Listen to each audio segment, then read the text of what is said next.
आज हम लोग जिला अधिकारी के समक्ष अपने जौनपुर ब्लॉक के साथ ही पूरे इस मामले को आरक्षण से संबंधित मामले को यहाँ पे उठाने आए और मैंने केवल और केवल अपने जो अनुसूचित जाति के भाइयों के लिए आरक्षण किया गया है उस पर बातचीत करी। उस पर मैंने थोड़ा बहुत यहाँ बैठ करके कुछ होमवर्क किया और उसके बाद जब जिलाधिकारी के पास उन बातों को रखा तो वो भी इस बात को मान रही हैं कि ये जो हमारे पास जो फार्मूला है उस फार्मूले में ये आरक्षण फिट नहीं बैठ रहा है।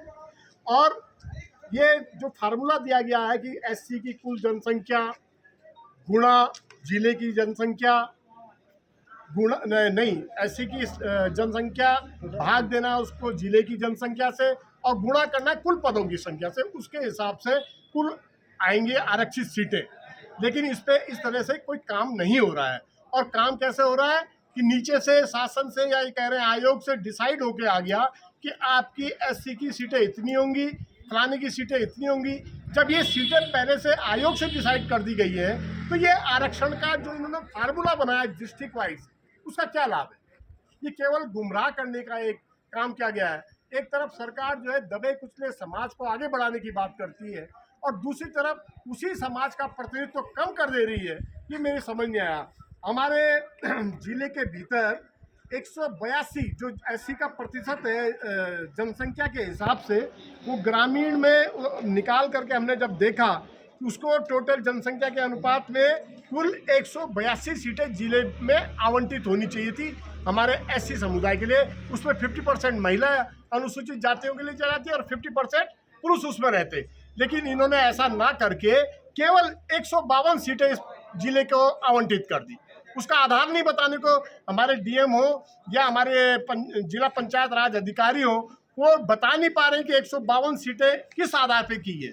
वो कह रहे हैं कि आयोग का फैसला है, आयोग का फैसला है। आयोग ने भी कोई नियम के अंतर्गत किया होगा। अगर उनके पास नियम ही उपलब्ध नहीं है तो हम किस आधार पर उनसे बातचीत करें, किस आधार पर उनको आपत्ति रखें? इस तरह से हमारे 9 ब्लॉकों में एससी के परसेंटेज के अनुरूप, जबकि साफ लिखा गया है कि जिसका जितनी भागीदारी होगी उसका उतना आरक्षण होगा जनसंख्या के हिसाब से। तो जिस जनसंख्या चंबा से लेकर के और जौनपुर तक जो परसेंटेज निकला है, जैसे चंबा में 12.12% हमारे एससी की जनसंख्या, उनको वहाँ 12 सीट आवंटित होनी चाहिए थी, लेकिन उनको 10 ही सीट आवंटित हुई।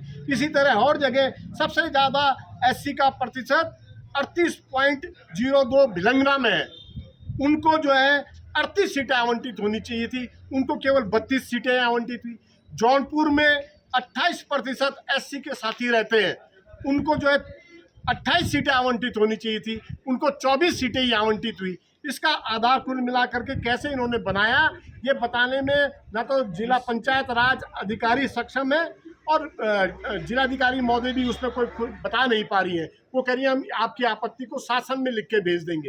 लेकिन जब शासन में ही निस्तारण यहाँ पे बैठ के होना ही नहीं है, आपके पास फार्मूला ही नहीं है कि कैसे कैसे कर दिया गया, और जो फार्मूला है उसके आधार पे जो आरक्षण नहीं हो रखा है, तो मैं समझता हूँ इस ढंग की जो बैठक जो सुनवाई कर रहे हैं आरक्षण को लेकर के, वो बेमानी है।